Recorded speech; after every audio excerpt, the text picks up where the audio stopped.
नमस्ते दोस्तों, आइए मेरे यूट्यूब चैनल में आप सभी को स्वागत है। परिवर्तनीय एकादशी व्रत कथा सुन लेते हैं।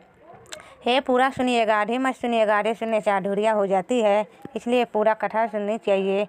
चलिए फ्रेंड, भाद्रपद शुक्ल एकादशी की पौराणिक कथा। युधिष्ठिर कहने लगे कि हे भगवान, भाद्रपद शुक्ल एकादशी का क्या नाम है, इसकी विधि तथा इसका महात्म्य कृपा करके कहिए। तब भगवान श्री कृष्णा कहने लगे कि इस पुण्य स्वर्ग और मोक्ष को देने वाली तथा सब पापों का नाश करने वाली उत्तम वामन एकादशी का महात्म्य मैं तुमसे कहता हूँ, तुम ध्यान पूर्वक सुनो। यह पश्चा परिवर्तनी एकादशी जयंती एकादशी भी कहलाती है। इसका यज्ञ करने से वाजपेय यज्ञ का फल मिलता है। पापियों के पाप नाश करने के लिए इससे बढ़कर कोई उपाय नहीं। जो मनुष्य इस एकादशी के दिन मेरे वामन रूप की पूजा करता है, उससे तीनों लोग पूज्य होते हैं। अंत मोक्ष की इच्छा करने वाली मनुष्य इस व्रत को अवश्य करे। जो कमल नयन भगवान का कमल से पूजन करते हैं, वे अवश्य भगवान के समीप जाते हैं। जिसने भाद्रपद शुक्ल पक्ष एकादशी को व्रत और पूजन किया, उसने ब्रह्मा विष्णु सहित तीनों लोकों का पूजन किया। अंत हरिवासर अर्थात एकादशी का व्रत अवश्य करना चाहिए। इस दिन भगवान करवट लेते हैं, इसलिए इसको परिवर्तनीय एकादशी भी कहते हैं। भगवान के वचन सुनकर युधिष्ठिर बोले कि भगवान, मुझे अंति संदेह हो रहा है कि आप किस प्रकार सोते और करवट लेते हैं, तथा किस तरह राजा बलि को बाधा और वामन रूप रखकर क्या क्या लीलाएं की, चातुर्मास के व्रत की क्या विधि है, तथा आपके शयन करने पर मनुष्य का क्या कर्तव्य है, सो आप मुझसे विस्तार से बताइए। श्री कृष्णा कहने लगे कि हे राजन, अब आप सब पापों को नष्ट करने वाली कथा का श्रवण करें। त्रेतायुग में बलि नामक एक दैत्य था। वह मेरा परम भक्त था। विभिन्न प्रकार के वेद सूत्रों को से मेरा पूजन किया करता था और नित्य ही ब्राह्मणों का पूजन तथा यज्ञ के आयोजन करता था। लेकिन इंद्र से दुर्देश के कारण उसने इंद्रलोक तथा सभी देवताओं को जीत लिया। इस कारण सभी देवताओं एकत्र होकर सोच विचार कर भगवान के पास गए।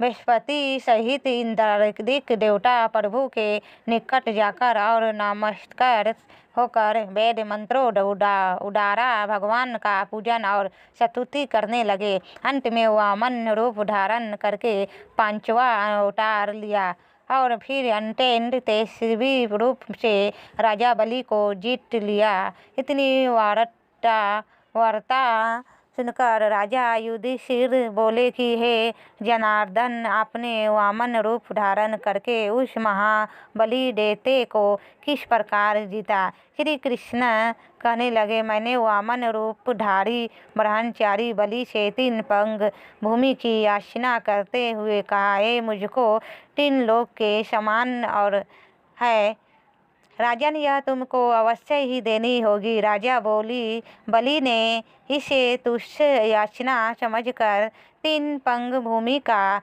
संकल्प मुझको दे दिया और मैंने अपने त्रिविक्रम रूप को बढ़ाकर यहाँ तक कि भूलोक में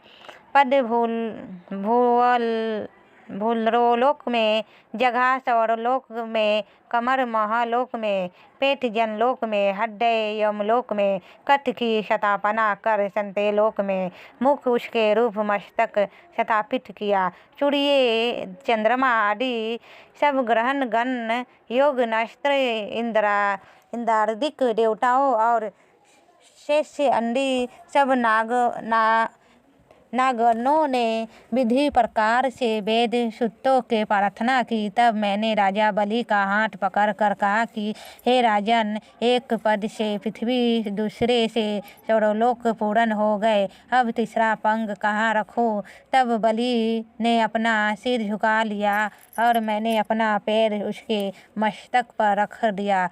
जिससे मेरा वह भक्त पाताल को चला गया।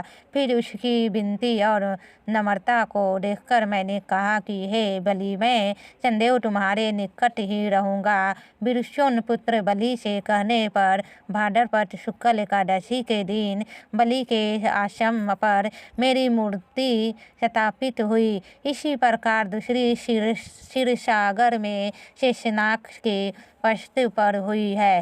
राजन, इस एकादशी को भगवान शयन करते हुए करवट लेते हैं, इसलिए तीनों लोकों के स्वामी भगवान विष्णु का उस दिन पूजन करना चाहिए। इस दिन तांबा, चांदी, चावल और दही का दान करना उचित है।